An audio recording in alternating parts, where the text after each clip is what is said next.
and the beginning of the recessionary hangover are many, and they can vary from one cycle to another. In the past, very near circumstances, the most obvious triggers have been the rise in the price of raw materials, particularly oil. Remember, it reached almost $160 per barrel a few months, 1 year ago. The subprime, another trigger was the subprime mortgage crisis in the United States, and finally the failure of important banking institutions when it became clear in the market that the value of their debts exceeded that of their assets. Mortgage loans granted. You know, what happened is that the whole banking system worldwide provided very cheap credits, artificial credits, that were not backed by real savings. And the value of those credits is in the asset side of the balance sheets of all banks. Now, the free market discovered very recently that the real value of those assets is just a fraction of what was originally thought, because the investment that was financed with the new credits was wrongly done, was mainly done in unprofitable lines. So if now the market discovers that the asset value of the banks is just a fraction of what was formerly thought, and at the same time the liability part of the balance sheets of the banks gives the former value, which are the deposits created by the banking system, all of a sudden we discover that the whole banking system is not solvent. And this is the financial crisis that we have suffered recently worldwide. So at this point, it is inevitable, a painful readjustment that must begin, and that is characterized by a drop in production and an increase in unemployment. Now the market is discovering that a lot of the investments that were launched in the past few years were wrong. And what is needed is to transfer in a massive scale scarce resources, and mainly labor, from the unprofitable lines toward the profitable lines. And this process is precisely the recession in which we are now. The most rigorous economic analysis and the coolest, most balanced interpretation of recent economic and financial events lead inexorably to the conclusion that central banks, which are true, and I repeat it, financial central planning agencies, so pure 100% socialism inside the financial area in the so-called free market economies, which are not free market economies at all. Central banks cannot possibly succeed in finding the optimum monetary policy at every moment. And this is exactly what became clear in the case of the failed attempts to plan the former Soviet economic from above, not only the former Soviet economy, but also the former Polish communist economy from above. So exactly the same problems that socialists found in the former Eastern Bloc countries are now being experienced by central banks that try to plan in the monetary area, the monetary supply, to establish the correct interest rate, and so on. To put it in another way, the theorem of the economic impossibility of socialism, which the Austrian economists von Mises and Hayek discovered, is fully applicable to central banks in general and to the Federal Reserve, and at one time Alan Greenspan and currently Ben Bernanke in particular. According to this theory of the impossibility of socialism, it is impossible to organize society in terms of economics based on coercive commands issued by a planning agency, since such a body can never obtain the information it needs to infuse its commands with a coordinating nature. Indeed, nothing is more dangerous than to indulge in the fatal conceit, to use Hayek's useful expression, of believing oneself omniscient, or at least wise and powerful enough to be able to keep the most suitable monetary policy fine-tuned at all times, not even Alan Greenspan.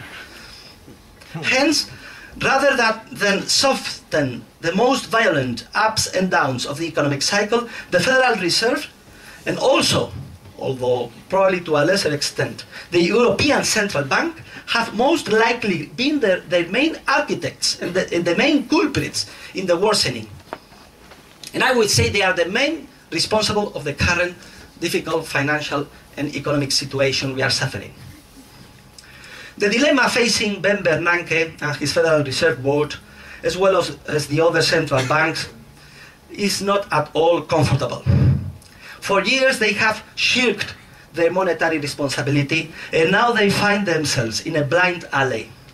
They can either allow all the recessionary process to follow its path, and with it the healthy and painful readjustment, or they can escape forward toward a renewed inflationist cure. With the latter, the chances of an even more severe recession, even an inflationary recession, is in the not too distant future, could increase exponentially. Furthermore, the reintroduction of a cheap credit policy at this stage could only hinder the necessary liquidation of unprofitable investments and company reconversion. It could even wind up prolonging the recession indefinitely, as happened with the Japanese economy, which after all possible interventions were tried, ceased to respond to any stimulus involving credit expansion or Keynesian methods. It is in this context of financial schizophrenia that we must interpret the shots in the dark fired in the last 2 years by the year and a half by the monetary authorities. Remember that the monetary authorities have two totally contradictory responsibilities, both to control inflation and to inject at the same time all the liquidity necessary into the financial system to prevent its collapse. Thus, one day the Federal Reserve rescues American International Group, Bear Stearns, Fannie Mae, Freddie Mac, or Citigroup, and the next day it allows, for instance, Lehman Brothers to fail, under the justified pretext of teaching a lesson and refusing to fuel moral hazard. Finally, in light of the way the events were unfolding, the United States and also many European governments launched multi-billion-dollar plans to purchase illiquid or toxic, among us, worthless assets from the banking system, or even to buy bank shares, nationalizing totally or partially the private banking system. Or just saying, we will guarantee all demand deposits, as was said by the governments of Ireland, Portugal, and Greece. Well, in comparison with the American economy, the economies of the European Union are in a somewhat less poor state, apart from the problem of the greater European rigidities, particularly in the labor market, which tend to make recessions in Europe longer and more painful. But apart from that, the expansionary policy of the European Central Bank, though not free of grave errors, has been somewhat less irresponsible than that of the American Federal Reserve. Furthermore, the fulfillment of the convergence criteria involved at the time a healthy and significant rehabilitation of the chief European economies. Only some countries in the periphery, like for instance Ireland or my own country Spain, were immersed in considerable credit expansion from the time they initiated their processes of convergence. The case of Spain, for instance, is paradigmatic. The Spanish economy underwent an economic boom, which in part, of course, was due to real causes, mainly the liberalizing structural reforms which originated with José María Aznar's administration 8-10 years ago, who liberalized the economy, reduced taxes, and privatized a lot of former public corporations. But nevertheless, the boom was also largely fueled in Spain by an artificial expansion of money and credit. And this is very important. Money and credit in euros grew in Spain at a rate that was nearly 3 times larger than the corresponding rates in France and Germany. So when the Central Bank of Europe says that M3 is growing at, for instance, 5-6%, in Spain it was growing at 16%, 15%, 80% per year. The increase in money in Europe is not evenly distributed, but it increases in very different rates from one country to the other ones. And what the central bank announces is just an average. The same happens, as a matter of fact, with the different regions and the states in the